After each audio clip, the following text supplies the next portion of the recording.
นี่เลยมันจะได้เข้า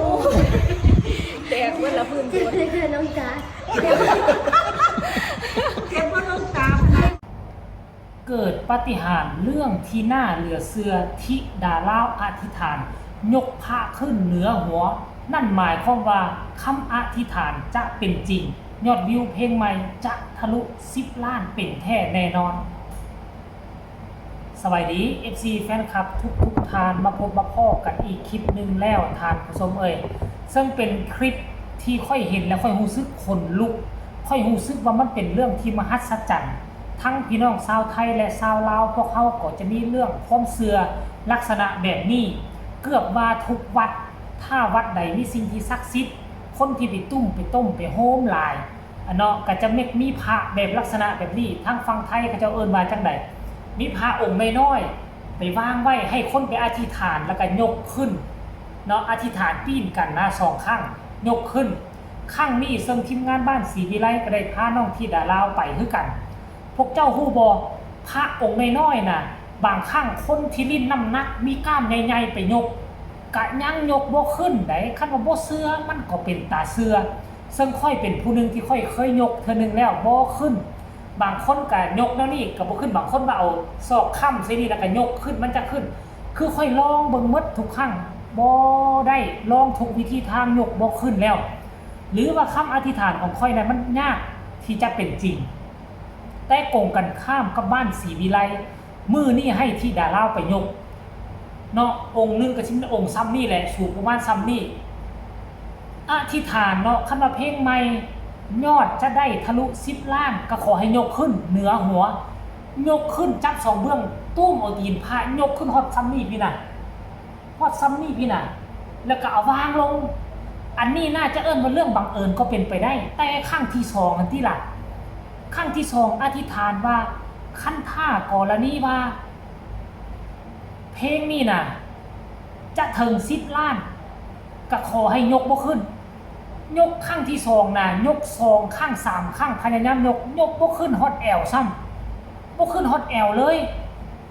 จับทั้งข้างยกก็ว่าแล้วตุ้มเอาตีนพระยกก็ว่าแล้วยกสูงสุดก็พอดีตีนพระยกขึ้นจากแผ่นที่ห้องนั่งขนาดประมาณ2 นิ้วมือเท่านั้นแหละล่มตึงล่มตังล่มทานผู้ชมโอ้โหมันเกิดอีหยังขึ้นหรือว่ามันเป็นเรื่องราวมหัศจรรย์อีหลีบ่ท่านผู้ชม FC แฟนคลับบ่เว้าลายใหญ่ห่างท่านผู้ชมรายละเอียดอยากจะแนะนำให้ทุกคนไปเบิ่งคลิปเรานี่เนาะขออนุญาตเจ้าของคลิปนั่นก็คือพอผู้ศรีวิไลเนาะหลังจากที่ไปเบิ่งคลิปยกพระแล้วก็ไปเบิ่งคลิปหลังจากที่จะกลับบ้านกลับช่องได้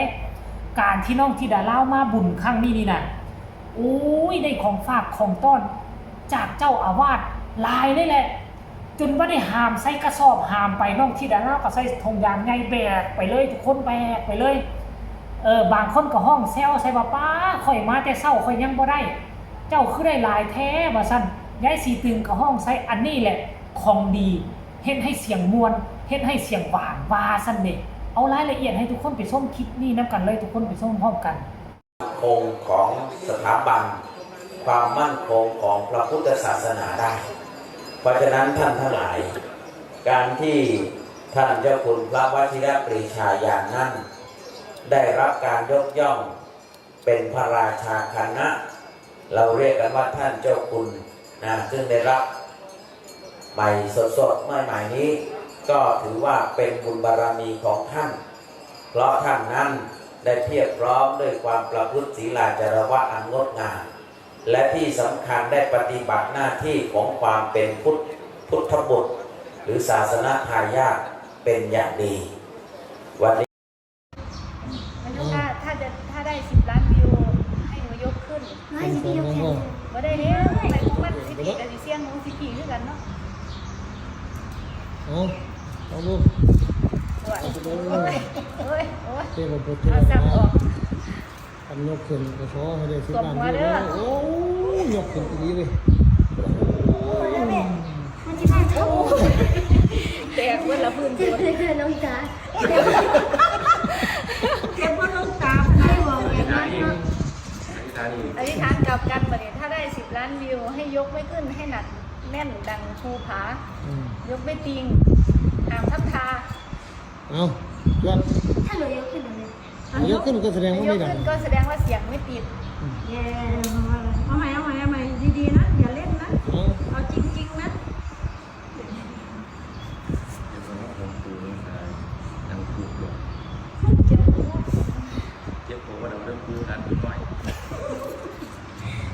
ร้านบ้านนักขอบคุณอ้าว1 2 3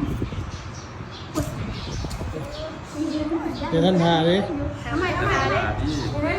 1 2 3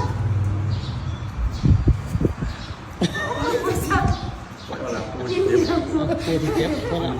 เอาหลับปูสิวินขนมมัดประเทศก็สิกินหอดลง ขนมกลบาท เดี๋ยวขนมมันหมดหนูที่มาหาหลวงตาไหมค่ะ อันเมื่อไรขนมมันหมดแล้วหนูที่แชทมาบอกหลวงตาแล้วค่ะหลวงตาจัดงานโหลดเด้อค่ะเจ๊ก็ได้ค่ะ เป็นบ่เป็นก็ให้เป็นเป็นบ่ธิดาล่ะ ได้ค่ะ เป็นบ่เป็น หลายแท้บัดแม่อยู่นี่ว่า แม่ ว่าไหนยัง แม่นี่ล่ะแนวเสียงดีขณะนี้มัดก็เสียงบ่ดี ไปแล้วค่ะ เห็นแล้วหรือบ่จะเชื่อหรือบ่เชื่อมันคือความเชื่อส่วนบุคคลไผบ่เชื่อกะเบิ่งผ่านๆผู้ใดเชื่อก็สามารถแลกเปลี่ยนบทเรียนนํกันได้ทั้งใต้คอมเมนต์เนาะสำหรับค่อยเชื่อเต็มร้อยเพราะค่อยเคยยกแล้วขั้นกรณีว่าพระในความเป็นจริงยกตัวอย่างว่าน้ำหนักมันมี10กิโลมันก็จะอยู่10กิโลนั่นเฮาจะยกจักกี่ครั้งโอกาสมันก็จะขึ้น 99% เฮายกครั้ง1ครั้ง2ครั้ง3ขั้นกรณีว่ายกเป็น10ครั้งที่สิว่าเฮาเมื่อยมือลอยยกบ่ขึ้นแต่ที่ดาราวยกเพียงแต่2ครั้งเท่านั้นโอกาสครั้งที่2มันก็ควรจะขึ้นแม่นบ่ล่ะแต่ว่ามันบ่ขึ้นนั่นหมายความว่าจังไดพระนี่มันจะสามารถเพิ่มน้ำหนักให้ตนเองได้บ่หรือพระมันจะฮู้ว่าสิ่งที่ทุกคนขอไปนั่นถามไปนั่นอันใดจะสำเร็จอันใดจะบ่สำเร็จหรือว่าพระองค์เพิ่นฮู้บ่หลังจากน้องที่ดารายกครั้งที่2ยกครั้งที่3พยายามยกบ่ขึ้นแล้วหลุดมือวางตึงลงซะตัวดังตึงเอาคนอื่นก็ต้องอกตกใจที่ดาราหลอนคำเว้านึงออกมาเจ็บบ่หลวงตาไหมน่ะเจ็บบ่หลวงตาเจ็บบ่หลวงพ่อเสียงห้องเสียงหัวแตกบึ้นโอ้ยท่านผู้ชม FC แฟนคลับ